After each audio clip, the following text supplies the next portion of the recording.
Magandang araw po sa inyo lahat, Purihin si Jesus at si Maria. Ako po si Daniela Maria Villavial. Ako ay nasa ikatitong paitanging section na Our Lady of Immaculate Conception. Ngayon, ating balikan ang buhay ng isang dakilang Pilipino, isang bayani nag-alay ng kanyang talino at tapang para sa kalayaan ng ating bayan. Siya ay si Marcelo Hilario del Pilar o mas kilala bilang Plaridel, ang ama ng pamamahayag sa Pilipinas. Sama-sama nating tuklasin ang kanyang kwento mula sa kanyang pagkabata hanggang sa kanyang maagang pagkamatay at alamin kung paano nag-inspirasyon ang kanyang buhay sa ating mga Pilipino hanggang sa kasalukuyan. At matutuklasin din natin bakit nga ba siya tinatawag na ama ng pamamahayag sa Pilipinas. Kaya narito na tayo sa kwento ni Marcelo Hilario del Pilar. Si Marcelo Hilario del Pilar ay ipinanganak noong ika-30 ng Agosto 1850 sa Bulacan, Pilipinas. Ipinanganak siya sa kanilang tahanan ng pamilya sa Sitio Cupang, Barrio San Nicolas. Pininyagan siya bilang Marcelo Hilario noong ika-4 ng Setyembre 1850 sa Iglesia Paroquial de Nuestra Señora de la Asunción sa Bulacan. At galing din siya sa isang pamilyang mayaman at maimpluwensya. Kaya naman nakakuha siya ng magandang edukasyon.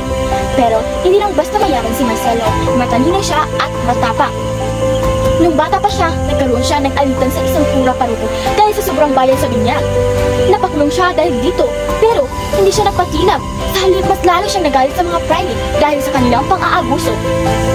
Simula noon, nagsimula ng magsulat si Marcelo ng mga nakakatawang kwalyeto na naglalayong ilantad ang mga kasinungalingan at pang-aabuso ng mga private. Ang dalawa sa mga pinakasikat niyang kwalyeto ay ang Dasalan at Tuksuhan at Kain at Kayo. Dahil sa kanyang mga sulatin, nagtakot ang mga private at hinanap siya ng mga autoridad ng Espanya. Napilitan siyang tumakas patungo sa Espanya. Iniwan niya ang kanyang pamilya. Sa Espanya, naging aktibo si Marcelo sa Kirusang Reformasyon. Naging editor siya ng pahayagang La Solidaridad, kung saan patuloy siyang isinulat ang mga pang-aabuso ng mga prili at hinimok ang mga Pilipino na lumaban para sa kanilang kalayaan. Pero hindi nagtagumpay ang mga reforma, kaya naman nagsimulang maniwala si Marcelo na ang revolusyon na lang ang solusyon.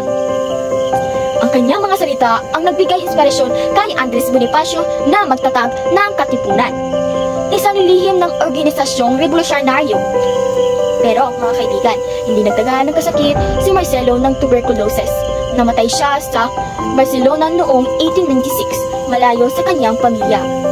Malaki ang pagkawala ng Revolusyong Pilipino dahil sa kanyang pagkamatay. Pero ang kanyang pamana ay nanatili. Si Marcelo Hilario del Pilar ay isang bayani, isang mahusay na manunulat at isang matatag na tagapagtaguyon ng kalayaan.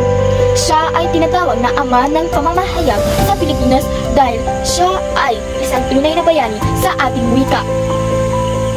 Sa pamamagitan ng Diaryong Tagalog, ang unang bahayagan sa wikang Tagalog at ang kanyang matatalim na sulatin. Naging boses siya ng mga Pilipino laban sa mga Espanyol.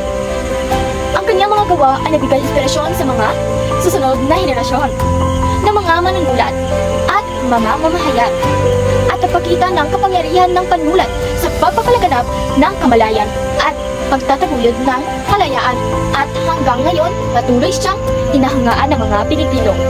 Sa kabila ng maagang pagkamatay ni Marcelo Hilario del Pilar, ang kanyang pamana ay nagpatuloy na nagbibigay inspirasyon sa atin hanggang ngayon. Siya ay isang tunay na halimbawa ng isang Pilipinong may tapang, talino at pagmamahal sa bansa. Ang kanyang mga sulatin, lalo na ang kanyang mga proyekto, ang nagturo sa atin na hindi dapat tayo matakot na magsalita ng katotohanan. Kahit na ito ay masakit, hindi dapat tayo magpatalo sa pang-aapi at kawalang katarungan. Dapat tayong lumaban para sa ating mga karapatan, para sa ating dignidad at para sa ating kalayaan. Kaya sana ay makuha natin ang inspirasyon mula sa buhay ni Marcelo Hilario del Pilar. Sana ay maging matapang tayo, matalino at magpamahal sa ating bayan. Sana ay magpatuloy tayo sa pagsusumikap para sa isang mas mahusay na Pilipinas, isang bansang malaya, makatarungan at maunlad. At dito nagtatapos ang kwento ng ating bayani na si Marcelo Hilario del Pilar. Ayon lang po ang ating kwento. Sana po may natutunan kayo sa pamamahayag na ito. Ako nga ulit si Daniela Maria Villavial, ang iyong tagapagkwento ngayong araw. Salamat sa pakikinig mga kaibigan!